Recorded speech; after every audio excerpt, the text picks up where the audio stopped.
Welcome to Destination History, where we tackle interesting and fascinating places and take a stroll through the history behind them. Today's destination sees us travel to China, where we meet with an emperor and his army in death. Come along and discover all the intricacies that were once lost to us and have since been refound. There are still many mysteries surrounding our destination. Join me as we take a look at today's destination, the Terracotta Army. Back in the day, so March 1974, a couple of peasants in rural China were just doing their thing. At the time, the Shaanxi province was experiencing a drought, and so the peasants were attempting to dig a well for that all-important life-giving liquid. As they were digging, they happened upon a human figure made of clay. What's an odd thing to find? Clay in the shape of a man, and life-size too. What sorcery! There was plenty of sorcery left to discover, because it soon became apparent that the clay figure was not hanging out solo. He was just the first of many that would be uncovered in the years and decades to come. What the peasants had discovered was a terracotta warrior, the first of many. A year of excavation followed, the archaeological team finding some 6,000 terracotta warriors, some accompanied with terracotta horses. This first batch of warriors that were found were named Pit 1. Moving forward a couple years, we find ourselves in 1976, and two other pits have been found, a mere 20 metres away from the first. Naturally, these were called Pit 2 and Pit 3. Naturally, all these warriors were life-sized like the first, and better yet, they even carried real weapons made of bronze. Ever ready for battle, they stand in rows and lines along with war chariots, cavalrymen, infantrymen, and all the others that make up a working army. Of course, this amazing discovery would raise eyebrows and interests. Chinese and international archaeologists and historians couldn't get enough. A whole army buried underground, labelled as one of the greatest archaeological discoveries of the 20th century.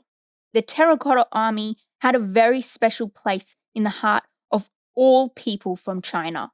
Naturally, there was a very enticing story behind this magnificent display of wealth and power. Back in the BCs, along came a lad that essentially combined all the different warring states of China into one big country. Some believe this first emperor to have been a warmonger who cared for little else than conquering. And while that may have been correct, everyone is multifaceted, even first emperors.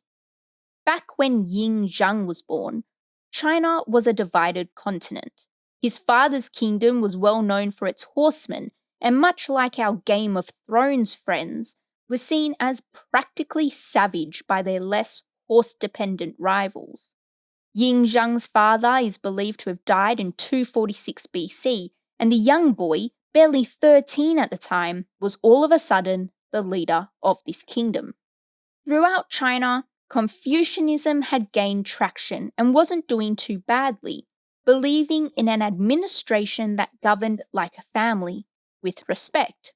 But Qin Dynasty had other ideas. He wanted to combine all the warring states of China, and in order to do that, doctrines and laws would need to be introduced. The biggest thing that was introduced by the new leader? Standardization, a symbol of an intelligent and sophisticated society. The biggest introduction the young leader had implemented was standardized weights and measures, and a uniform writing script for all the states under his control, meaning that the vast amount of dialects spoken would no longer cause an issue, with everyone speaking the same language. Understandability and trade in general would skyrocket. He did not stop there. Infrastructure was next, with irrigation canals and storage granaries added all over the place. Through hard work and determination, things were starting to come together.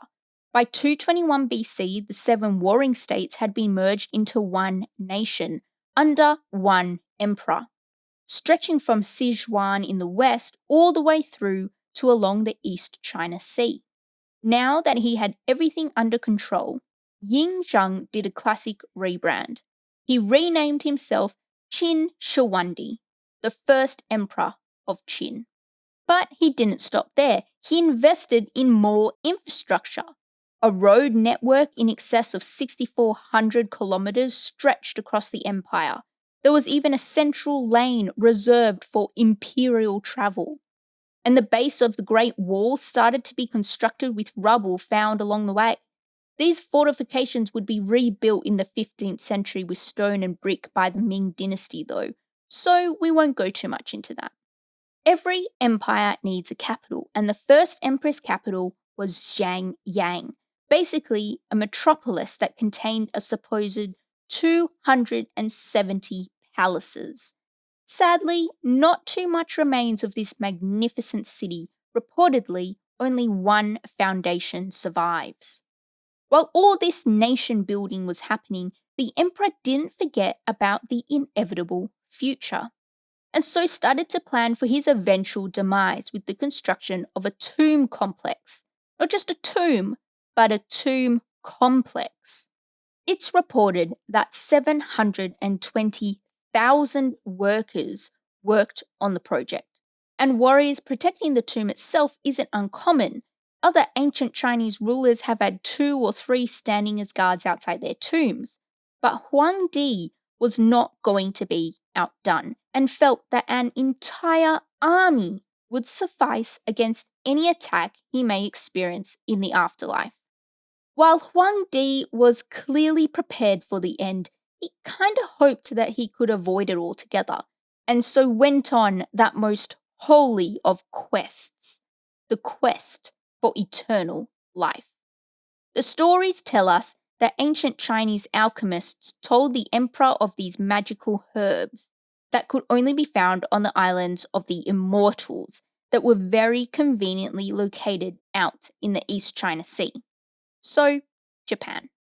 Over the years, Huang Di sent emissaries and alchemists to retrieve the herbs, but out of all of them, only one alchemist ever came back. This bloke told the tale of a giant fish that guarded these mysterious islands. So, the emperor decided that if you want something done right, do it yourself, and he set off on the search. Supposedly, he was extremely skilled with a crossbow because he managed to kill the guardfish. But instead of finding the elixir of life, he found a curse. The emperor got sick, really sick.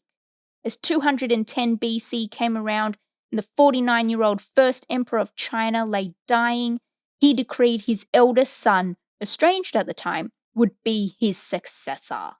But this angered some. Zhao Gao, a royal counselor to the emperor, believed that he put in way more hard work than that pesky boy did, and felt that he could run the country just as well, if only he had a puppet that would do everything he said. So Zhao Gao set about concealing the fact that the emperor had died.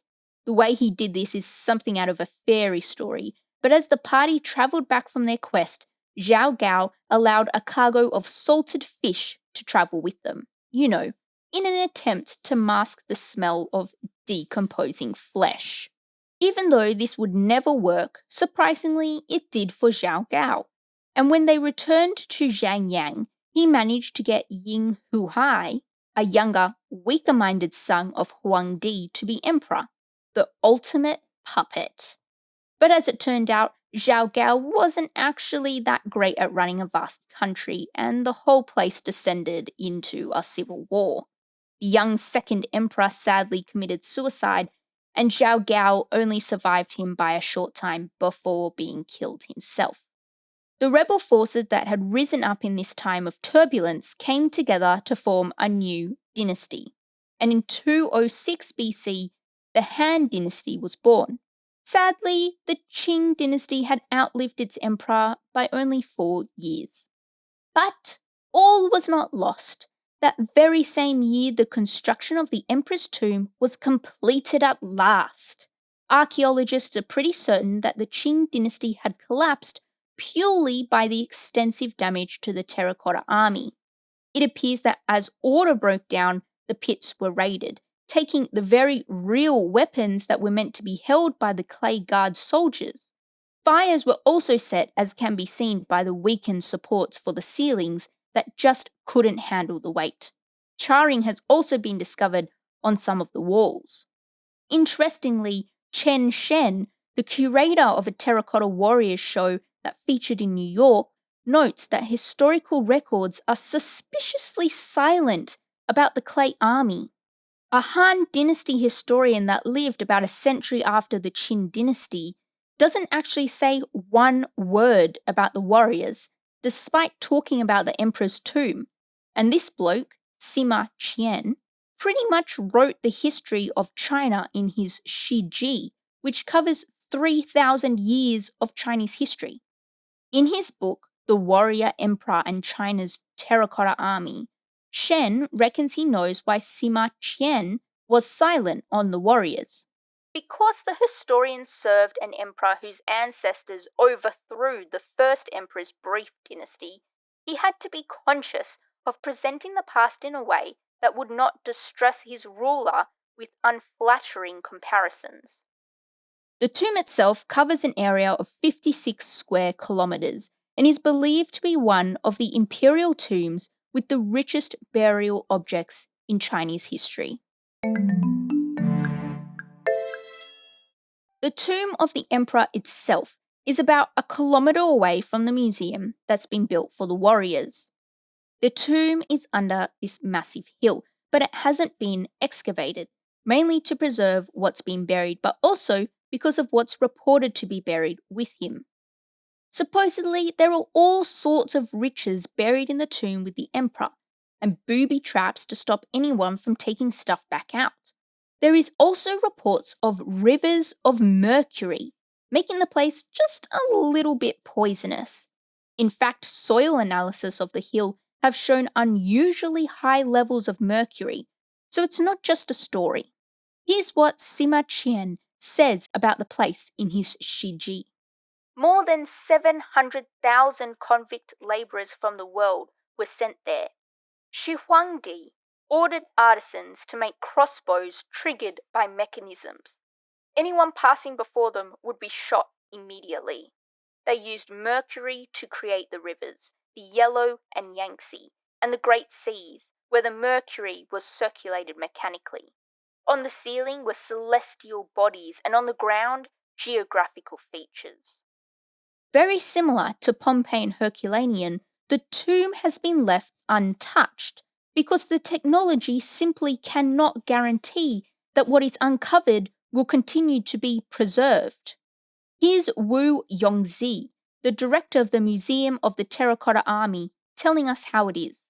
I don't think we have good scientific techniques to protect what we find in the underground palace, especially if we find paper, silk, or textiles from plants or animals. It would be very bad if they have been kept in a balanced condition for 2,000 years, but suddenly they would vanish in a very short time. I have a dream that one day science can develop so that we can tell what is here without disturbing the emperor. Wu Yongzi is also very aware of the impact this figure has on Chinese culture and Chinese heritage, and the role he played in modern China. For all Chinese people, he is our ancestor, and for what he did for China. We cannot unearth this tomb just because archaeologists or people doing tourism want to know what is buried there. This view of preservation over all else is an interesting view, one that I think more archaeologists should consider. With only approximately 2% of the tomb excavated, hopefully one day soon we do have the technology that allows us to learn about what is buried without digging it up. And more it seems we may just be getting closer to that day. Looking back at the Terracotta Warriors, it's become clear that it wasn't just soldiers that were created, but practically the entire emperor's court. As well as the soldiers, acrobats have also been unearthed, even recreations of animals. It's quite extraordinary. We find underground pits that are an imitation of the real organization in the Qin Dynasty. That's Duang Qinbo, the head of one of the excavation teams. People thought that when the emperor died, he took just a lot of pottery army soldiers with him. Now they realize he took a whole political system with him. Imagine that. Not just an army to protect you in the afterlife and, if I dare say, help you conquer the afterlife, but also advisors and entertainment. Now, in order to create so many of these figures in a timely fashion, there's a couple of theories on how the emperor went about it. But the generally agreed one is a system of mass production.